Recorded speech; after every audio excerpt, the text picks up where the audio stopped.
and you will have a chance to check your work. All the recordings will be played once only. The test is in 4 sections. Write all your answers in the listening question booklet. At the end of the real test, you will be given 10 minutes to transfer your answers to an answer sheet. Now turn to Section 1. Section 1. Tom and Barbara are talking about markets in London. Barbara has a market list, and she wants to find out more details about them. Listen to the conversation and complete the market list. Write no more than 3 words for each answer. Look at questions 1 to 6.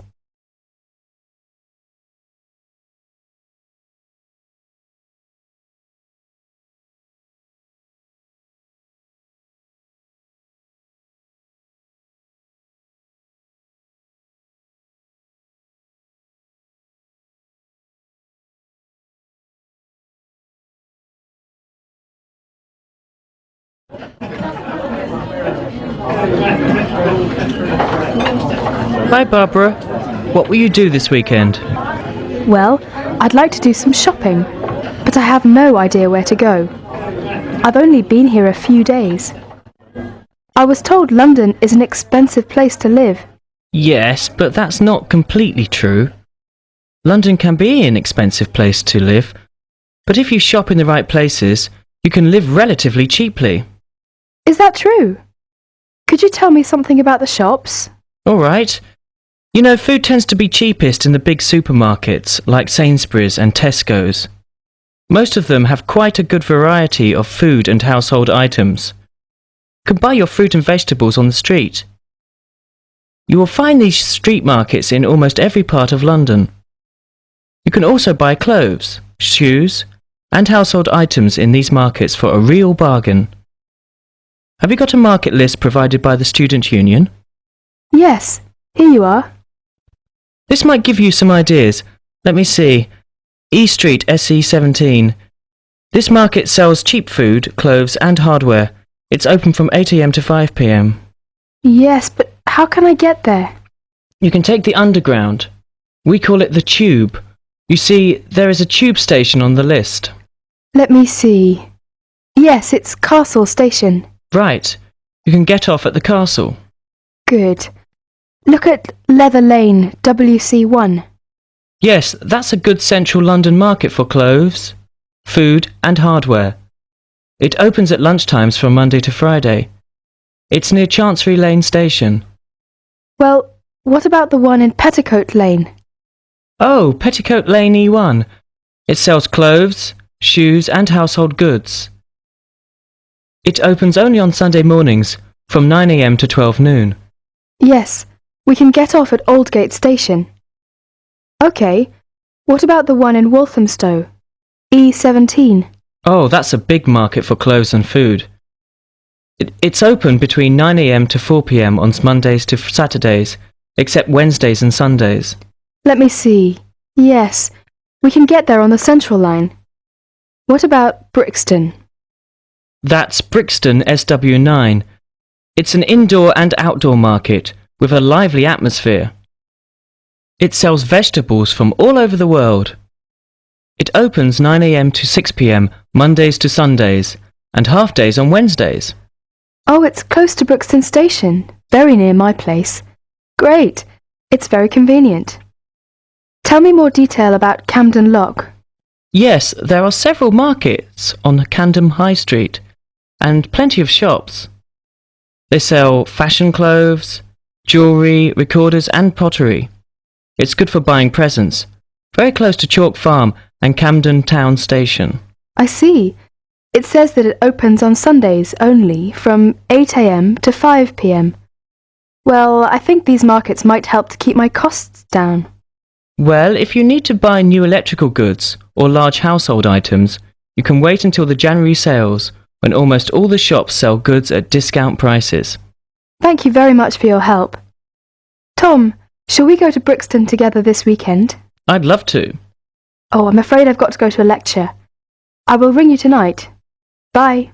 Okay, bye. Barbara is phoning Tom about shopping. Look at questions 7 to 9.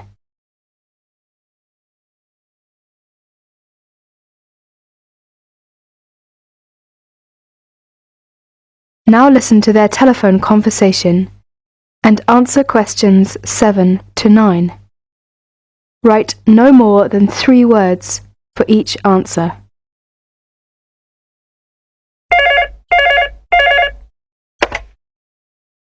(401 0625). Hello, is that you, Tom? Hi, Barbara. Have you decided where to go tomorrow? Yes, that's right. I want to go to Camden Town to shop. Would you like to go there with me? Yes, I'd love to. That's a good market. Mary's here with me now. She wants to go there too. Shall we meet at Camden Town Station? Okay. How are you going there? We will go there by bus. It's only 3 stops from my place. Well, we might walk there if the weather is fine. How will you get there? I think I will have to take the Underground. I'm at Bond Street, and I'll take the Central Line first and get off at Tottenham Court Road. That's it. Take the Central Line and get off at Tottenham Court Road. Then you want the Northern Line to Camden Town. It's only about 4 stops. Make sure you get a northbound train though. You want northbound Camden Town, okay? Okay. I think I can find the way. I have an Underground map with me now. What time shall we meet there tomorrow? How about 10:30? Well, I think that's a bit too late. It might be crowded by that time. How about 1 hour earlier? Say 9:30. Fine. That'll be all right. See you tomorrow. Bye.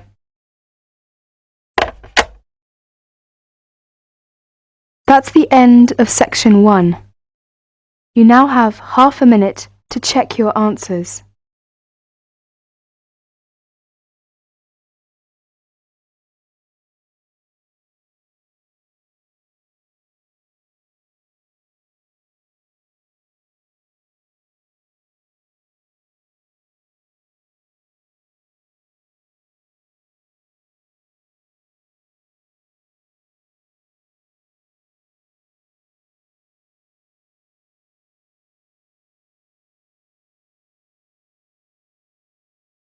Now turn to section 2.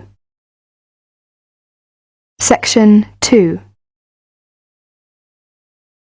You are going to hear a talk about the Women's Conference. First, look at questions 10 to 14.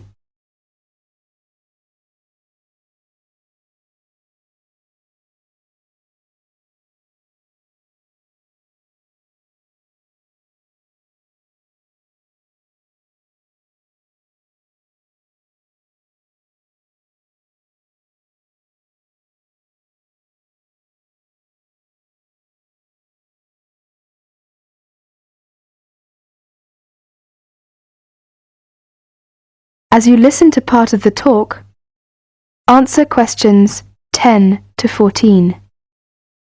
There will be 2 meetings held in Beijing, and they will overlap. 1. The NGO, Non-Governmental Organization Forum on Women, will be held in Beijing from August the 30th to September the 8th, 1995. The other one, the 4th World Conference on Women, FWCW, of the United Nations, will be held in Beijing from September the 4th to the 15th, 1995. Why is the UN, United Nations, holding these meetings? The UN has noticed that discrimination against women has been increasing. The UN definition of discrimination, any distinction, exclusion, or restriction made on the basis of sex, which has the purpose of deciding or not allowing the full recognition of a woman on the basis of equality between male and female, human rights, freedom in political, economic, social, cultural, or other fields. Women are discriminated against in every country of the world. The UN has issued policies to deal with the discrimination. The UN has also placed the improvement of women's status position high on the global agenda. The world is getting smaller. We are becoming a global family that shares problems and difficulties. We can learn from one another, help one another, and share ideas and information. There have been 3 previous World Conferences on Women. First in Mexico City in 1975, second in Copenhagen in 1980, and third was in Nairobi in 1985. During the first conference held in Mexico City in 1975, which was during the International Women's Year, one outcome was the declaration by the UN General Assembly for Decade for Women, 1976 to 1985. In Copenhagen in 1980, the participants adopted a program of action for the second half of the UN Decade for Women. The 1985 Nairobi Conference was held at the end of the UN Decade for Women, and the results were published in a book called The Forward-Looking Strategies, which provided a framework for action at the international, national and regional levels of government and groups to promote greater equality and opportunities for women. The slogan for the UN Decade for Women was Equality, Development and Peace. This year, from the end of August until the middle of September, Beijing will hold 2 conferences. They are separate conferences, but related. The NGO Forum 95, from August the 30th to September the 8th, about 30,000 participants, both women and men, are expected to attend. It will be about women, their lives and their perspectives. This will provide women around the world with an opportunity to discuss and develop ideas, perspectives, plans and strategies, and share information to celebrate women's achievement and contributions in society, and to draw attention to and develop solutions to the discrimination facing women worldwide. Who can participate in the NGO Forum 95? Any individuals or groups who fill in an application form and send $50 to NGO Forum, New York, by April the 30th, 1995, who will attend the 4th World Conference. Each member state of the UN will send an official delegation. There are 184 member states in the UN. Also, any person that represents an organization which has received accreditation. This had to be done by January the 13th, 1995. 6,000 people are expected to attend this conference. There has been over 3 years of preparations for this conference in Beijing, at the international, national and regional levels in all the participating countries. The preparation committee has organized all the issues into 10 categories. The conference in Beijing will discuss all these issues. At the end of the conference, the UN will issue a platform for action. The platform for action will address the following critical areas of concern. Now look at questions 15 to 20.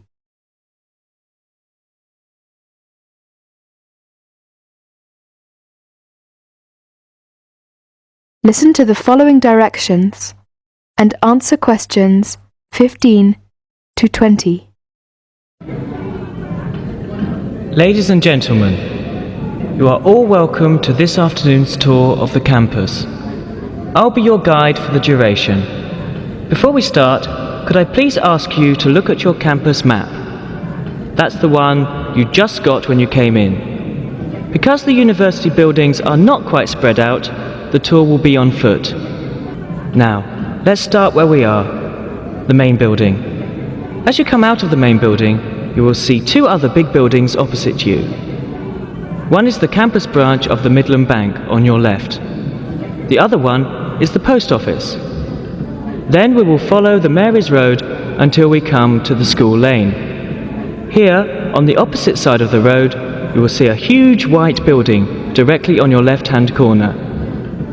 That would be the students' library. The student union is next to it, opposite the bank. Then we turn right and get into Candle Lane. There is a big shopping centre directly on the corner, and the science building is on the left-hand side. As we go down Candle Lane, past the shopping centre, we come to the school bookstore, which has a good reputation. All necessary course books can be bought there. Not the one next to the shopping centre, but the one after that, on the High Street. Opposite the bookstore, there is the sports centre, which takes up the whole block between Mary's Road and Candle Lane on the High Street. Finally, we circle back to the main building. The tour will last about an hour and a half. I hope you will enjoy this afternoon's tour. Oh, one more important note from Mr. Smith, your director. Please be back to this main building after the tour. There will be a reception at 5:30 in room 204 on the first floor in the lecture hall. You'll meet your teachers and staff there. All of you are welcome. That is the end of section 2. You will now have half a minute to check your answers.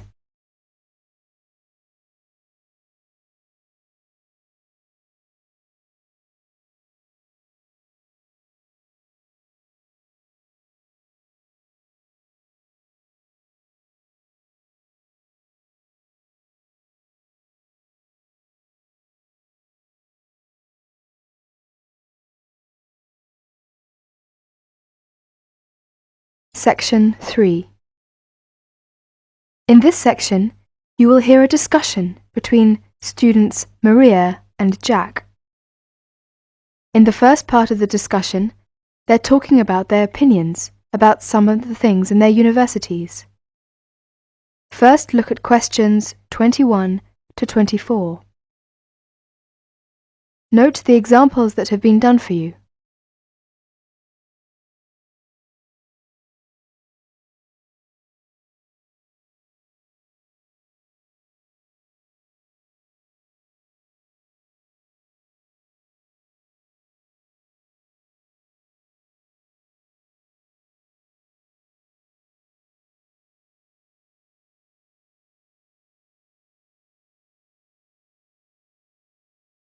Now listen to their talk and answer questions 21 to 24.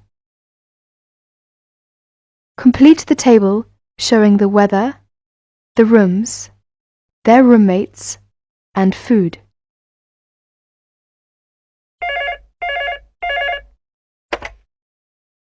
Two four one 4331. Good afternoon. May I speak to Jack Robert, please? Speaking, please. Hi, Jack. This is Maria. Hello, Maria. How are you getting on there? Fine. I arrived in Nottingham yesterday. I've just settled down and I live on the campus of Nottingham University. Oh, that's good. Do you like the campus? Yes, it's beautiful. What do you think of yours? Edinburgh University? It's marvellous. It's on a hill and very close to the sea. I like it very much. It sounds beautiful. Jack, what's the weather like there? Oh, it's fine and sunny. It's said that the weather here is very nice in summer, but awful in winter. What's the weather like in Nottingham? Well, it's a bit depressing. It's been raining since yesterday. I can't go out, so I have to stay in my room. What about your room? Is it a nice one? Yes, it's small and elegant. How about yours? Mine is an ordinary one. It's a twin study room. I share it with one of my classmates. He's intelligent and very friendly. We're getting on quite well. How's your roommate? She's very nice, but a little bit quiet. She likes reading and seldom speaks.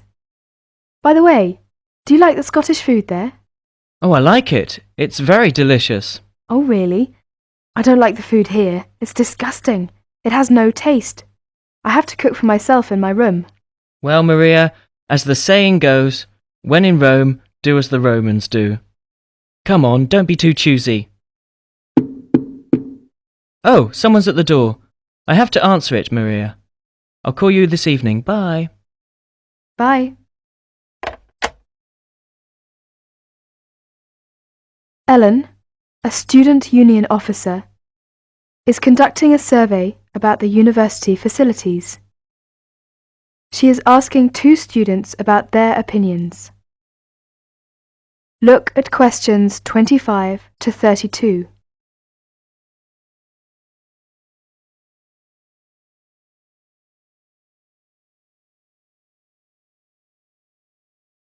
As you listen to the discussion, complete the table showing the number of points 1, 2, 3 or 4 awarded to the university facilities by two students. 1 has been done as an example. Now answer questions 25 to 32.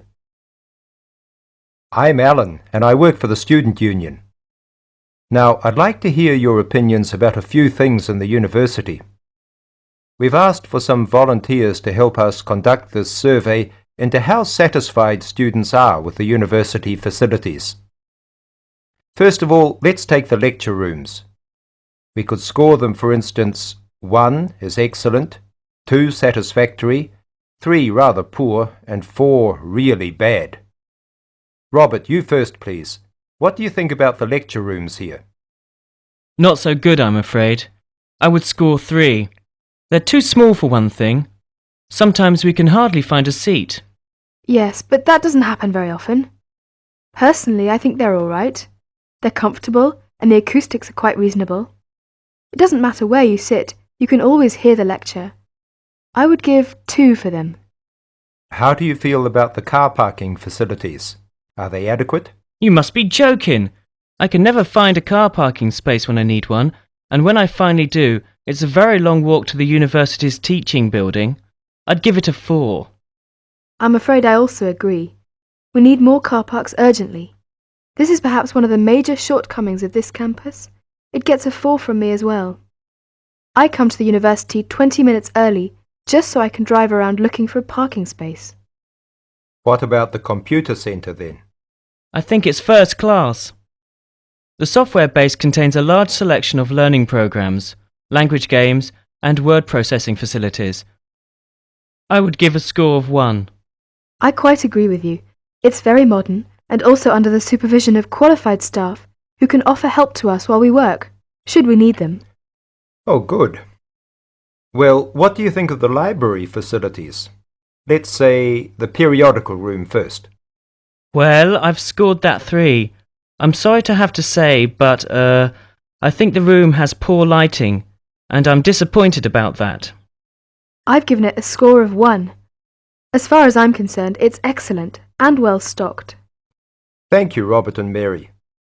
Now, let's turn to the photocopying facilities. I would give it a score of 2. Personally, I think it's all right and it's very helpful. Huh? I would score 3. I think it's too expensive for photocopying, and there are not enough machines. Sometimes we have to stand in a line. Okay. Now, let's talk about the... That is the end of section 3. You will now have half a minute to check your answers.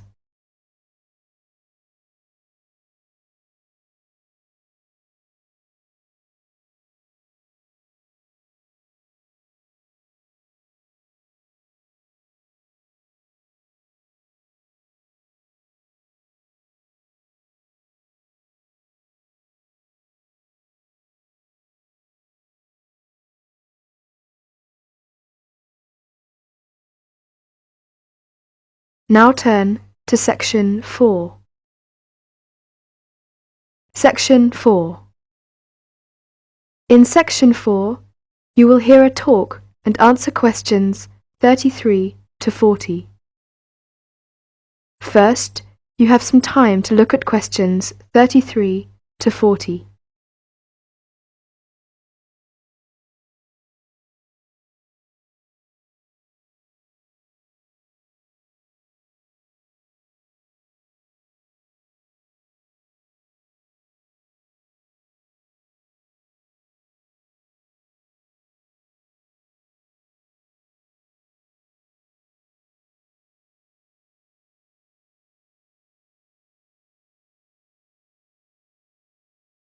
Now listen carefully and answer questions 33 to 40. Ladies and gentlemen, at Safeway, we're committed to working for a better environment. We have been actively looking for environmentally responsible solutions over the last 20 years, and it has never been more important than it is today to continue with that initiative. We believe our actions are helping to solve some of the problems, but just as importantly, we're looking ahead too, with new ideas to help protect our environment for the future. Action for the environment goes beyond the Safeway store and into your home. What can you do? Here are some practical things you can do when you get back home to help the environment. Sort out your waste at home so that you can take the different types to be recycled. Recycle all you can, such as glass bottles and jars, plastic bottles, textiles, newspapers, and plastic bags. These are among the many things that can be recycled today. Your recyclable material can be taken to your local Safeway store's recycling centre or to your local council recycling centre. Use recycled paper at home and at the office if possible. Recycle for the garden too. Food scraps, such as decayed vegetables and fruit, but not meat, and some garden waste, such as leaves, dried grass. These can be used to make compost. It's useful in the garden and helps conserve the countryside. Compost is a good alternative to peat. Peat digging damages wild peatlands. Reuse as well as recycle. The back of once-used paper can be used again for rough work. Old plastic bottles can be cut in half to be used as clotches for seedlings, and yogurt pots and plastic film canisters are ideal for storing small things like screws and seeds. Don't forget plastic carrier bags can often be used again. We can all take action for a better environment if we start now. We can make a difference and enjoy a cleaner and brighter future. The environmental problem is one of the crucial problems we face now. Energy efficiency cuts down the increase of carbon dioxide in the atmosphere, which is the main cause of global warming. People say we live in a throwaway society. In other words, waste is building up. We really need to find a way to solve this. Recycling and reuse can stop the build-up of waste and can help save energy. Using CFC-free alternatives or pump-action aerosols is one way everyone can help. Every grower, from a farmer to a gardener, can help to save wildlife and habitats by avoiding the use of artificial chemicals, which can poison plants and animals and pollute the land, air, and water. There are plenty of environmental problems facing the world. Small but consistent environmental actions by everyone can help to make sure they do not become overwhelming. It's remarkable how the different environmental actions work together to prevent a variety of problems. You can buy 100% recycled paper goods for the kitchen and bathroom, as well as recycled bin bags. Buy environmentally responsible products. Try to use products that do not contain chemicals that can do harm to the environment, such as phosphates, chlorine, and solvents. Regular purchases will begin to make a difference. To save energy, when it's convenient, walk or cycle. It's good for the environment, your health, and for your pocket too. In the home, cleaning jobs can be carried out with a thought for the future. Use the washing machine on low-temperature cycles. Use public transport when you can. Get a timetable. You may find a convenient alternative to the car, and you will avoid the problem of where to park. Share a car. a sociable way to go to work or the shops. 2 sharing a car only uses half as much fuel as if they had driven alone. Use unleaded petrol if you can. We're all responsible to make the world a healthier, safer place for all of us in the future. That is the end of section 4.